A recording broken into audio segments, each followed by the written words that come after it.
Comedian Priyadarshi హీరోగా darling movie trailer release అయింది. ISmart Shankar fame Nabha Natesh ఇందులో హీరోయిన్. టాలీవుడ్ ఇండస్ట్రీలోనే మంచి గుర్తింపు తెచ్చుకున్న నటుడు అండ్ కమెడియన్ ప్రియదర్శి. కమెడియన్గా టాలీవుడ్లో స్టార్ట్ చేసి మల్లేశం అనే సినిమాతో హీరోగా ఎంట్రీ ఇచ్చాడు. ఆ తర్వాత బలగం సినిమాతో బిగ్గెస్ట్ హిట్ అందుకున్నాడు ప్రియదర్శి. ఆ తర్వాత వచ్చిన మంగళవారం సినిమా కూడా ఎపిక్ బ్లాక్ బస్టర్ హిట్ అయింది.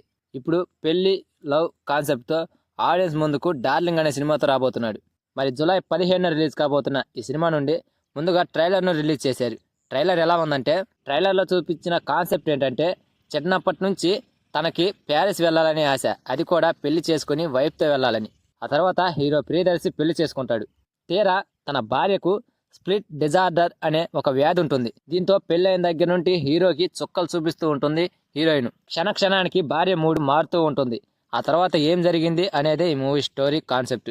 ఇక ట్రైలర్ చూస్తున్నంతసేపు నాకైతే మంచి కామెడీ ఎంటర్టైన్మెంట్తో నచ్చింది. ట్రైలర్లో ప్రియదర్శి ఇప్పట్లాగే మంచి కామెడీ టైమింగ్తో అదరగొట్టేశాడు. నభా నటేష్ కూడా మంచి యాక్టింగ్ ఇరగదీసినట్లు అనిపించింది. ట్రైలర్కి బ్యాక్గ్రౌండ్ స్కోర్ అయితే పర్ఫెక్ట్గా సెట్ అయింది. మొత్తంగా ట్రైలర్ను అద్భుతంగా కట్ చేశారు మూవీ యూనిట్. ఫన్ రైడ్తో సాగిన ఈ ట్రైలరు సినిమాపై భారీ అంచనాలు పెంచేశారు. థియేటర్లలో ఈ మూవీ కడుపుబ్బ నవ్వించడం ఖాయం. థియేటర్లలో రీసెంట్గా కల్కి సినిమాతో ఒక సైన్స్ ఫిక్షన్ మూవీ చూసాం. ఆ నెక్స్ట్ కమల్ హాసన్ గారి భారతీయుడు 2 జూలై 12న ఒక రివెంజ్ డ్రామాని చూడబోతున్నాం. ఇక ఈ రెండింటికి భిన్నంగా థియేటర్లలో అడుగు పెట్టబోతుంది ఈ డార్లింగ్ మూవీ. ఒక ఫుల్ లెంత్ కామెడీ ఎంటర్టైన్మెంట్గా కడుపుబ్బ నవ్వించడానికి రెడీ అవుతుంది.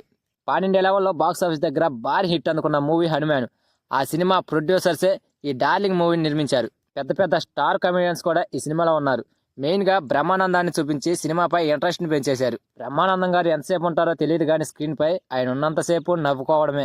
నాకు తెలిసి ఈ సినిమా కాన్సెప్ట్ కొత్తగా అయితే ఏమనిపించదు, కానీ ఈ సినిమా ఆడియన్స్ని ఫుల్గా ఎంటర్టైన్ చేయడంలో సక్సెస్ అవుతుందని అనుకుంటున్నా. ప్రియదర్శికి ఈ సినిమా హిట్ పడితే మాత్రం ఇక హీరోగా కంటిన్యూ అవుతాడు, లేదంటే మాత్రం మళ్ళీ కమెడియన్గా అడుగులు వేస్తాడు. మరి చూద్దాం జూలై 15న ప్రియదర్శికి ఈ సినిమా ఎలాంటి రిజల్ట్ ఇస్తుందో. So that's it guys. ఈ వీడియో కనుక మీకు నచ్చితే ప్లీజ్ గైస్ లైక్ చేయండి, షేర్ చేయండి అండ్ సబ్స్క్రైబ్ చేసుకొని పక్కన ఉన్న బెల్ ఐకాన్ని క్లిక్ చేసుకొని ఆన్లో పెట్టుకోండి ఫ్రెండ్స్.